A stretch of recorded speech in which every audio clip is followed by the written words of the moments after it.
छात्र में कुछ न कुछ अलग क्वालिटी भी हम लोग देखते हैं।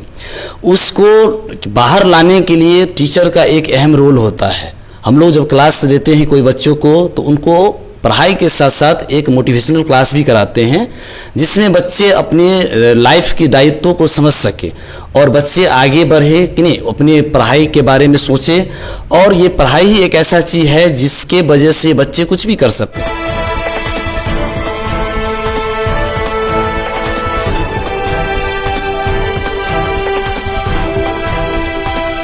नमस्कार, आप देख रहे हैं न्यूज़ इंडिया। मैं हूं नीरज। लगातार हमारे चैनल के माध्यम से एक प्रोग्राम चलता है शिक्षा संवाद। उसी क्रम में हम वैसे एक्सपर्ट टीचर से राय विचार लेते हैं जिससे छात्रों की जीवन में बहुत सारी समस्या आती है, उनको दूर कर सके। इसी क्रम में आज हम आए हैं करियर क्लासेस ऑफ फिजिक्स, जिनके डायरेक्टर हमारे साथ मौजूद है के पटेल सर, जिनसे बात करेंगे। छात्र कहीं ना कहीं बहुत सारे दुविधा में पड़ जाते हैं जब 12th पास करते हैं या जब 12th की पढ़ाई करते रहते हैं। उस क्रम में उनको समझ नहीं आता है कि फिजिक्स की तैयारी किस प्रकार करें, तो उससे रिलेटेड हम सर से सवाल करेंगे। सबसे पहले सर, न्यूज़ इंडिया में आपका स्वागत है। आपको भी नीरज जी, आपको भी न्यूज़ इंडिया में हमारे इंस्टीट्यूट में बहुत बहुत स्वागत है। आप मेरे पास आए इस सेशन को लेकर के कि बच्चों के बीच हमारी बातों को पहुंचाए, इसके लिए आपको बहुत बहुत धन्यवाद। सबसे पहले सर, हम चाहते हैं कि हमारे दर्शक को आप सबसे पहले अपने बारे में बताएं। जी, बहुत। मेरा नाम के पटेल है और हम लगभग 7-8 सालों से दरभंगा में फ़िज़िक्स पढ़ाते आ रहे हैं। और बच्चों के फिज़िक्स आसान लगे और उसके बेसिस पे हम लोग बच्चों के ज़्यादा से ज़्यादा मार्क अच्छा हो सके, दरभंगा में बच्चों को फिज़िक्स बेहतर हो सके, इस पे हम शुरू से ही वर्क कर रहे हैं। अभी तक आपने, कहने का मतलब, अपने कैरियर में क्या क्या किया है? क्योंकि छात्र को लगता रहता है कि जो टीचर अगर खुद कुछ नहीं कर पाए, वो आगे छात्रों को क्या करवाएंगे। जी, सही, अच्छा क्वेश्चन है। देखिए, सबसे पहले कि टीचर को अच्छा एजुकेटेड होना चाहिए कि नहीं। इसी क्रम में हम लोग खुद एमएससी किए हैं कि नहीं, पहले बीएससी करके एमएससी किए हैं, एमएससी करके खुद अपना पेट क्वालिफाई किए हैं, बीएड भी किए हैं। उसके बाद हम अभी पीएचडी स्कॉलर्स भी है, हम खुद रिसर्चर भी है, रिसर्च अभी हमारा जारी है, फिजिक्स पे हम रिसर्च भी कर रहे हैं। चलिए, आप छात्रों के सवाल पे आते हैं। कहीं ना कहीं आपका जो विषय है फिजिक्स, या आप देखा जाए कि छात्रों को सबसे ज़्यादा उस फिजिक्स में न्यूमेरिकल से डर लगता है। छात्रों को या प्रैक्टिकल की बात करें चाहे न्यूमेरिकल की बात करें, तो लगातार डर रहता है। और दरभंगा जैसे बड़े शहर में देखा जाता है कि कोचिंग संस्थान तो बहुत सारे हैं, लेकिन उस बेसिस पर नहीं पढ़ा पाते हैं। छात्रों को क्या कहेंगे कि न्यूमेरिकल की तैयारी किस प्रकार छात्र करें? जी, देखिए, सबसे पहली बात होता है कि फिजिक्स में ज़्यादातर न्यूमेरिकल्स होते हैं। कोई भी कंपटीशन में न्यूमेरिकल्स का ही ज़्यादा जो वैल्यू है, या न्यूमेरिकल्स ही पूछे जाते हैं। बच्चों को सबसे पहला बात है कि उनको थ्योरी अगर कंप्लीट रहेगा, अच्छे से अगर थ्योरी किया हुआ रहेगा, तो उसको बिल्कुल फिजिक्स में डरने की ज़रूरत नहीं है। न्यूमेरिकल्स भी आसान होता है। सबसे पहली बात है कि फिजिक्स एक समझने की चीज़ है।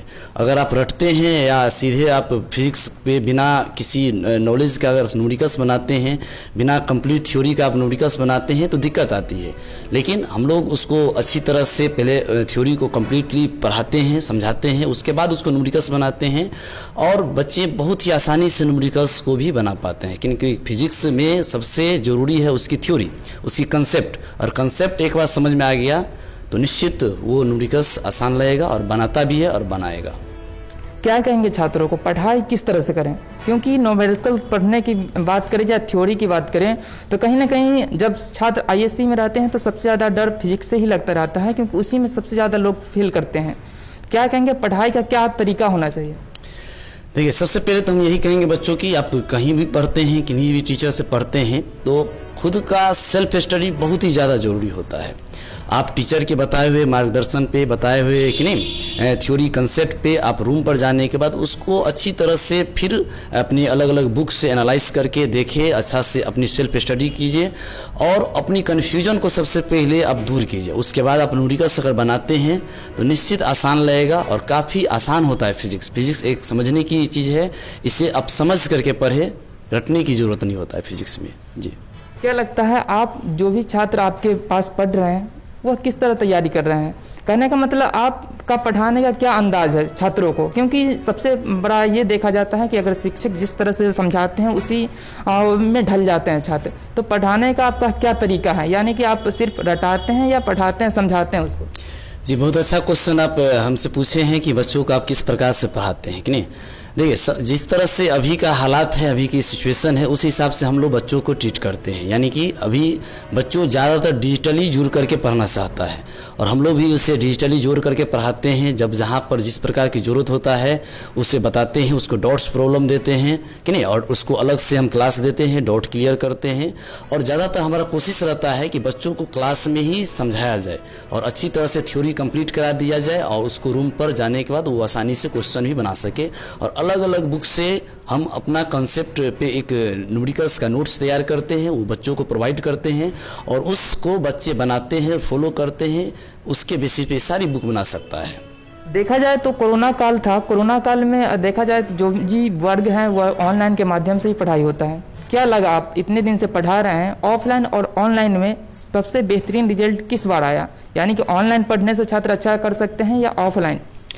जी देखिए, ऑनलाइन का भी एक अपना महत्व है। सबसे पहली बात है कि जो बच्चे ऑनलाइन पढ़ते हैं तो ऑनलाइन के लिए उतनी अरेंजमेंट होना चाहिए कि नहीं, उतनी व्यवस्था होनी चाहिए, उसके पास कि नहीं अच्छी लैपटॉप होना चाहिए, नेट की क्वालिटी अच्छा रहनी चाहिए, तब जा कर के वो बेहतर कर पाता है। लेकिन हम लोगों को जिस प्रकार से एक गांव देहात क्षेत्र का एरिया है, इसमें बच्चे ऑफलाइन ज़्यादा पढ़ने चाहते हैं और हम लोग भी पढ़ाते हैं तो ज़्यादा बच्चे हम लोगों के पास ऑफलाइन में ही रहते हैं। ऑनलाइन में बहुत ही कम रहते हैं या वो मजबूरी के वजह से ही ऑनलाइन पढ़ते हैं। लेकिन ऑनलाइन भी अपनी जगह पे अच्छे हैं कि नहीं और ऑफलाइन भी अच्छे हैं, लेकिन ज़्यादा बेनिफिट, ज़्यादा अच्छा ऑफलाइन भी हम लोगों को देखा जा रहा है। आपने कहा कि पढ़ाई छात्रों को करनी चाहिए, लेकिन आपने ये नहीं बताया किस तरह करें। कहने का मतलब कि थ्योरी में किस तरह ध्यान दें, यानी कि बहुत सारे फॉर्मूला थ्योरी से ही निकल के आती है, तो क्या थ्योरी में जब पढ़े तो उस समय क्या क्या पर फोकस होना चाहिए छात्रों को? जी देखिए, सबसे पहली बात है कि कोई भी चीज़ आप कोई भी न्यूमेरिकल्स बनाते हैं या कोई भी बुक का कोई भी चैप्टर सब बनाते हैं, सबसे पहले जितने भी उसके अंदर थ्योरीज है, कंटेंट्स है, उसको आप कंप्लीट कर ले। अलग से एक नोट्स बनाए, एक थ्योरी के एक अलग से फेयर के तरह बनाए नोट, और उसको अगर कंप्लीट कर लेते हैं उसके बाद अगर आप न्यूमेरिकल्स बनाते हैं तो निश्चित आसान लगेगा, वो बनेगा ही कि नहीं, और बनता भी है। ये एक तरीका होता है पढ़ने के स्टूडेंट को। अगर आप खुद से भी करना चाहते हैं तो ये खुद से एक सेल्फ नोट तैयार करें, उसके बेसिस पर आप क्वेश्चन बनाएं, बिल्कुल आसान लगेगा और फिजिक्स वाकई में आसान होता है। कभी कभी देखा जाता है कि क्लासरूम में छात्र अगर उसको पूछना भी हो, नहीं समझा पूछना भी हो, लेकिन वह पूछ नहीं पाता है तो क्या लगता है उसका जो भी अगर मन में जो सवाल होता है वह किस तरह वह फिर पूछे, यानी कि हेजिटेट हो जाता है उतने छात्रों के बीच में, तो उस छात्रों को क्या कहेंगे? देखिए, हम लोग बच्चों के जो भी अच्छे फ्यूचर होता है उस हिसाब से हम लोग काम करते हैं। सबसे पहली बात है कि बच्चे अगर सवाल नहीं पूछता है, इसका मतलब है कि बच्चे ठीक से समझ नहीं पा रहा है। अगर बच्चे समझेंगे कोई भी चीज़ को तो उसके अंदर क्वेश्चन एराइज करेगा और वो निश्चित क्वेश्चन एराइज करता है। तो सबसे पहली बात है कि बच्चे उस चीज़ को, जो भी चीज़ पढ़ रहे हैं, उसको अच्छी तरह से समझे और निश्चित वो क्वेश्चन राइज करेगा और करता भी है कि नहीं। इसीलिए और क्वेश्चन राइज करना भी चाहिए। जब तक आप क्वेश्चन राइज नहीं करेंगे टीचर से कि नहीं, और डरने की तो बिल्कुल ज़रूरत नहीं। किसी भी टीचर से अगर आप पढ़ते हैं, स्टूडेंट है, आपसे गलती होगा, दिक्कत होगा, आप निश्चित आप यहाँ पर क्वेश्चन बनाने के लिए, पढ़ने के लिए आए हैं। अगर कोई भी तरह का समस्या होता है तो जहाँ भी पढ़ते हैं अब टीचर से ज़रूर पूछा कीजिए, और जैसे जैसे आप क्वेश्चन पूछिएगा वैसे वैसे आपकी नॉलेज भी बढ़ता रहेगा और आपकी जो पढ़ाई की तरीका है उसमें भी इंक्रीज होगा। लगातार देखा जाता है कि फिजिक्स में जो भी छात्र जब एग्ज़ाम नज़दीक आ जाता है तो वह डिप्रेशन का शिकार हो जाता है, क्योंकि जो 2 साल का जो तैयारी होता है वह सही तरीके से नहीं हो पाता है। तो उनसे वैसे छात्रों को क्या कहेंगे जो तैयारी नहीं करने के बाद में डिप्रेशन में चले जाते हैं और उनका कहीं ना कहीं जो एग्ज़ाम होता है वह सही तरीके से नहीं जा पाता है?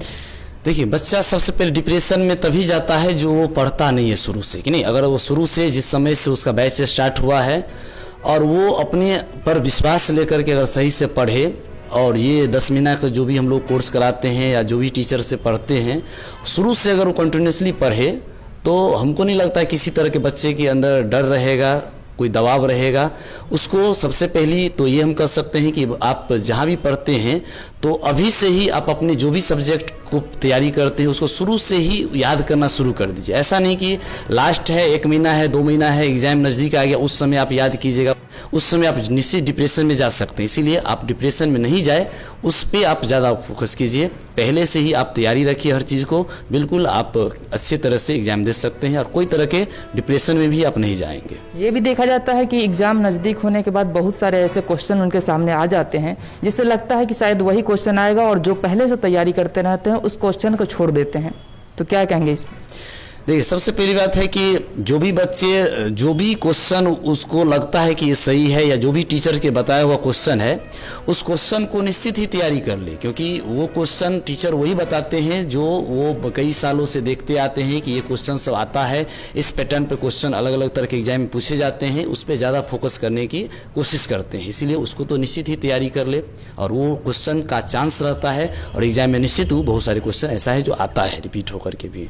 आप एक शिक्षक हैं, एक छात्र के चरित्र से वाकिफ ही होंगे, तो क्या आपको लगता है कि छात्र किस किस प्रकार के होते हैं? कहने का मतलब एक छात्र जो होते हैं सिर्फ एग्जाम के लेकर पढ़ते हैं, एक छात्र होते हैं जो जीवन में कुछ करना चाहते हैं, तो किस तरह कौन छात्र पढ़े उसके बारे में आप बताएं। जी देखिए, छात्र, सही बात है कि हर छात्र अलग अलग तरह के होते हैं और हर छात्र में कुछ न कुछ अलग क्वालिटी भी हम लोग देखते हैं। उसको बाहर लाने के लिए टीचर का एक अहम रोल होता है। हम लोग जब क्लास देते हैं कोई बच्चों को तो उनको पढ़ाई के साथ साथ एक मोटिवेशनल क्लास भी कराते हैं जिसमें बच्चे अपने लाइफ की दायित्वों को समझ सके और बच्चे आगे बढ़े कि नहीं, अपनी पढ़ाई के बारे में सोचे। और ये पढ़ाई ही एक ऐसा चीज़ है जिसके वजह से बच्चे कुछ भी कर सकते हैं। सबसे पहले एजुकेशन ज़रूरी है। एजुकेशन अगर आपके पास में रहेगा, अगर आप अच्छे नॉलेज रहेगा हर चीज़ के बारे में, तभी आप हर चीज़ में सक्सेस कर सकते हैं। इसीलिए पढ़ना चाहिए।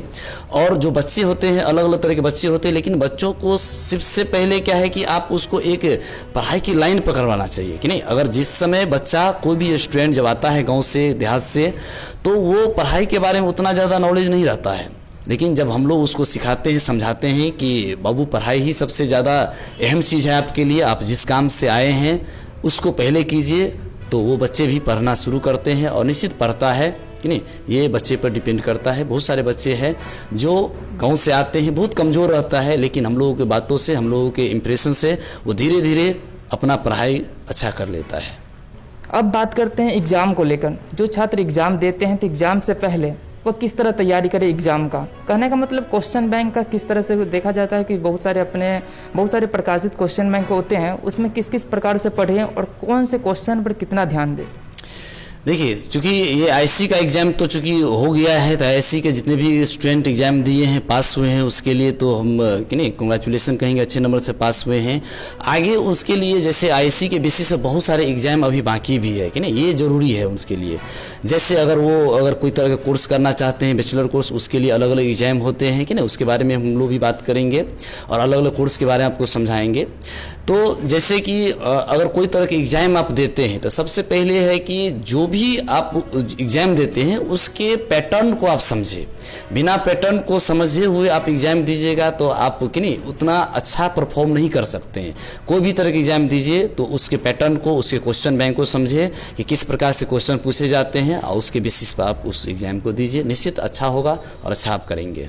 छात्रों को ये पता नहीं होता है कि आईएएस क्वालिफाई तो कर गए, पास कर गए, आगे क्या करना है फ्यूचर में, उसको पता ही नहीं रहता है कि कौन से फील्ड में जाने से क्या फ़ायदा होगा, किस फील्ड में हम कहाँ तक जा सकते हैं। तो उसके बारे में क्या कहेंगे जो आईएएस पास कर चुके हैं?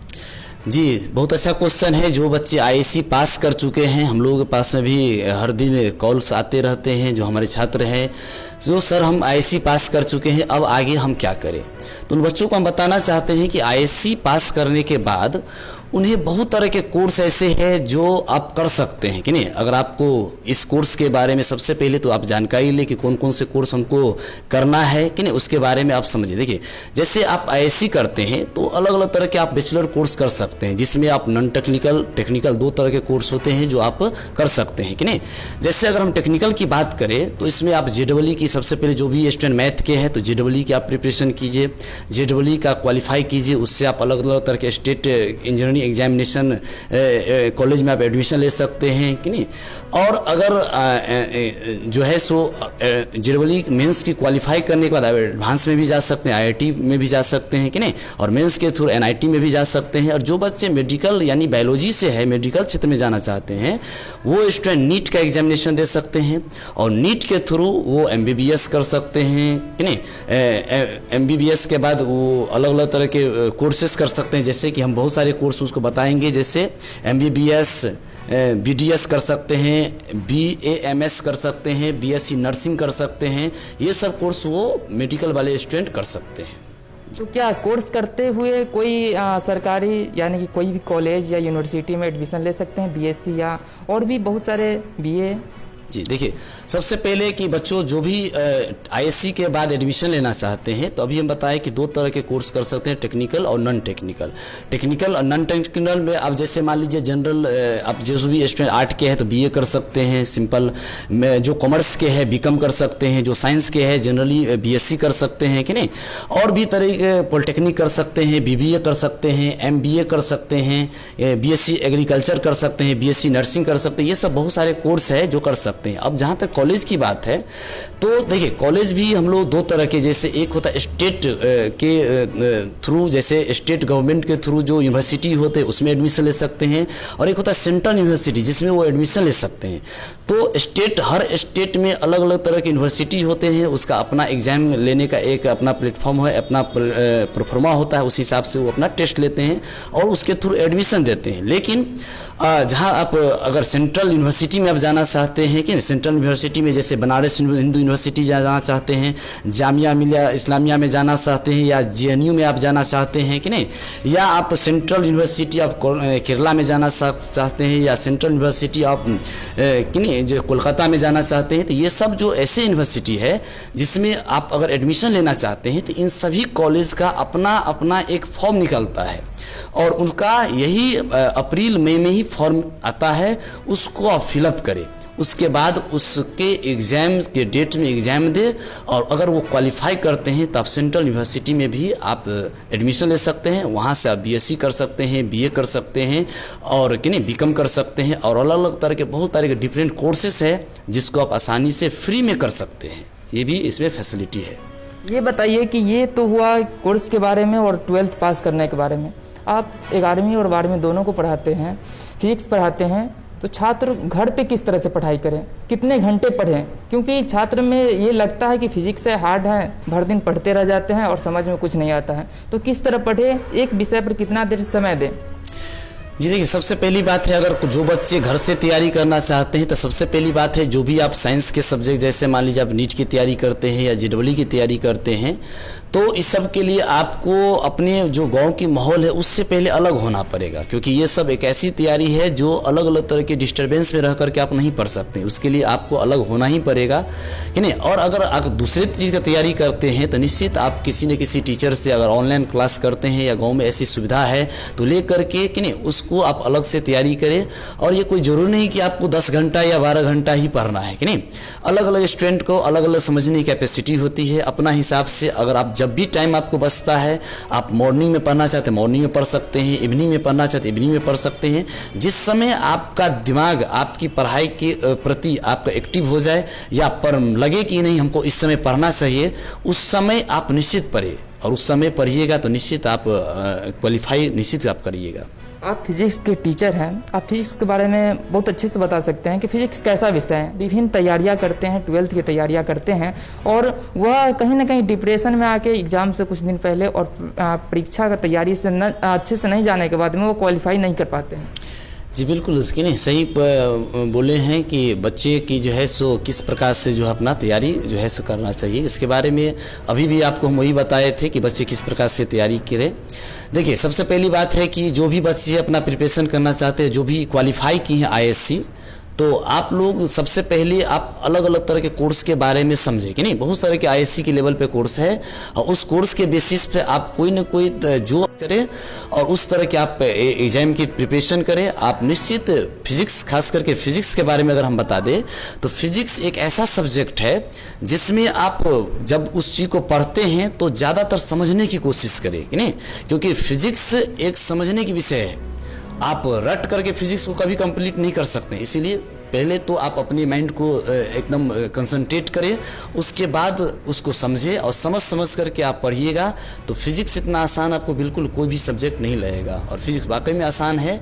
आप फिजिक्स को समझने के बेसिस पे समझ करके आप तैयारी कीजिए और पढ़िए, और ज़्यादा से ज़्यादा न्यूमेरिकल्स की प्रैक्टिस कीजिए, क्योंकि फिजिक्स में ज़्यादा जो भूमिका होती है वो न्यूमेरिकल्स का होती है। कोई भी एग्जाम दीजिएगा तो ज़्यादातर आप लोग को न्यूमेरिकल्स ही पूछे जाएंगे, इसीलिए कि नहीं जो आईएससी का जो एग्जाम होता है उसमें ज़्यादातर थ्योरी पूछे जाते हैं, लेकिन आगे जो आने वाले जितने भी एग्जाम्स हैं आपके, चाहे वो आप एडमिशन के लिए एग्जाम ले या कोई तरह का टेक्निकल में जाए या नॉन टेक्निकल में जाए, अगर आप एग्जाम देते हैं तो उसमें मैक्सिमम क्वेश्चन आपके जो है न्यूमेरिकल्स ही रहने वाला है। इसीलिए हमारा कोशिश है, आप खुद से भी आप कर सकते हैं, ज़्यादातर आप न्यूमेरिकल्स की ही प्रैक्टिस करें। अब मैं चाहता हूं कि हमारे चैनल के माध्यम से, क्योंकि दूर दूर से बच्चे देख रहे हैं, आपके पास पढ़ने नहीं आ सकते हैं, देश के कोने कोने से देख रहे हैं, तो कहीं ना कहीं आप उन छात्रों को कुछ बुक्स का नाम बता दें जो वहाँ पे खरीद करके उससे तैयारी कर सकें। जी बिल्कुल कि नहीं, देखिए बुक्स की बात है, अगर हम लोग फिजिक्स की बात करें तो फिजिक्स में तो काफ़ी ज़्यादा वैराइटीज है, काफ़ी ज़्यादा बुक्स है कि नहीं। जैसे आप बुक की बात करें, अगर जो मेडिकल की तैयारी करना चाहते हैं तो मेडिकल के लिए भी DC पांडे वगैरह के बुक आता है, फिजिक्स का नीट का स्पेशल बुक्स आता है, वो भी पढ़ सकते हैं कि नहीं। जो जेडबली का तैयारी करते हैं तो उसी में DC पांडे में भी जेडबली का अलग से भी आता है, वो भी ले सकते हैं, या सुरेंद्र लाल सर का बुक आता है वो भी ले सकते हैं। डिशा पब्लिकेशन का बुक सब आते हैं, फिजिक्स का जो IIT जेडबली के सुपर बुक होता है ये आप ले सकते हैं, या नहीं तो किसी भी अच्छे इंस्टीट्यूट का मटेरियल्स आप जो है सो ले सकते हैं, खरीद सकते हैं और उस मटेरियल्स को बनाइए, क्योंकि वो मटेरियल्स में काफ़ी ज़्यादा ऐसे कंटेंट्स रहता है जिसको बनाने के बाद आप किसी भी प्रकार के क्वेश्चन जो फिजिक्स से रिलेटेड है उसको आप आसानी से सोल्व कर सकते हैं। जी, जो बच्चे 10th अभी एग्ज़ाम दिए हैं और वो रिजल्ट आने वाला है, 10th पास करेंगे, उन बच्चों के पास में फिर एक चैलेंज आएगा कि अब हम आर्ट ले या साइंस ले या कॉमर्स ले कि नहीं। तो सबसे पहली बात है कि जो बच्चे आप शुरू से पढ़ाई के प्रति कॉन्शियस है और वो जानते हैं कि हम नहीं मेहनत कर सकते हैं, इंटर में या +2 में हम अच्छे तरह से प्रिपरेशन कर सकते हैं, तो वो बच्चे अपने अनुसार से वो अलग अलग सब्जेक्ट को चूज कर सकते हैं कि नहीं। जहाँ तक देखा जाता है बच्चों को ये नॉलेज नहीं रहता है कि हम साइंस ले कि कॉमर्स ले कि आर्ट ले कि नहीं। अगर आप अच्छे हैं पढ़ने में, आप बढ़िया तैयारी कर सकते हैं, अगर आपको डॉक्टरी फील्ड में जाना है या इंजीनियरिंग फील्ड में जाना है तो आपको साइंस यानी कि लेना पड़ेगा। यानी कि साइंस में भी 2 फैकल्टी हो जाते हैं, एक हो जाता है मैथमेटिक्स लेंगे तो आप इंजीनियर बनेंगे, और अगर बायोलॉजी लेते हैं तो आप मेडिकल क्षेत्र में जाएंगे, आप डॉक्टर बनेंगे। अगर मान लीजिए कोई जनरल कंपटीशन के लाइन में जाना है तो आर्ट लेकर के पढ़ सकते हैं। आर्ट में बहुत सारे सब्जेक्ट है, तो कोई भी सब्जेक्ट से आप इंटर कर सकते हैं कि नहीं, चूज करके। ऐसे कॉमर्स लेकर के आप कॉमर्स लाइन में जा सकते हैं कि नहीं। तो ये सब अलग अलग फील्ड है, तो बच्चे अपना हिसाब से वो सबसे पहले वो क्या करना चाहते हैं, वो प्रिपरेशन किस हिसाब से करना चाहते हैं, ये उस पर डिपेंड करता है। जी, आखिर में चलते चलते हमारे चैनल के माध्यम से आप अपने कोचिंग संस्थान के बारे में बताएं कि अभी 12th बिहार बोर्ड 12th का रिजल्ट जारी हुआ है, आपका जो कोचिंग है वो उसमें से छात्र किस तरह अपना परचम लहराए हैं। सबसे पहले कि जितने भी स्टूडेंट हमारे क्लास से कोचिंग से पास हुए हैं उसको बहुत बहुत कॉन्ग्रेचुलेशन, और जितने भी बिहार बोर्ड एग्जामिनेशन दिए हैं बच्चे जो भी पास हुए हैं उन सभी को हमारे तरफ से हम बहुत बधाई कर देना चाहते हैं। और उन सभी बच्चों को ये भी कहेंगे कि नहीं, हमारे पास जितने भी स्टूडेंट पास हुए हैं कि नहीं, अच्छे अच्छे मार्क से भी पास किए हैं कि नहीं। जैसे कि हमारे पास कई सारे बच्चे हैं जो आपको बहुत ही अच्छा रैंक लाए हैं, फिजिक्स में 96, 95 मार्क्स तक, 94 मार्क्स तक लाए हैं, और ऑल ओवर मार्क भी उसका अच्छा रहा है कि नहीं। तो उन सभी बच्चों के भविष्य की हम भी कामना करते हैं कि वो भी अलग अलग तरह के जो भी आपका चॉइस है उस हिसाब से आप अच्छे से प्रिपरेशन करें और कि नहीं अच्छा आप करें। आप अभी 12th पास किए हैं, हमारा आशा है कि आप मेडिकल क्षेत्र में जाए, इंजीनियरिंग क्षेत्र में जाए और वहाँ भी इसी प्रकार से परचम लहराए। बहुत बहुत धन्यवाद सर। आपको भी बहुत बहुत धन्यवाद।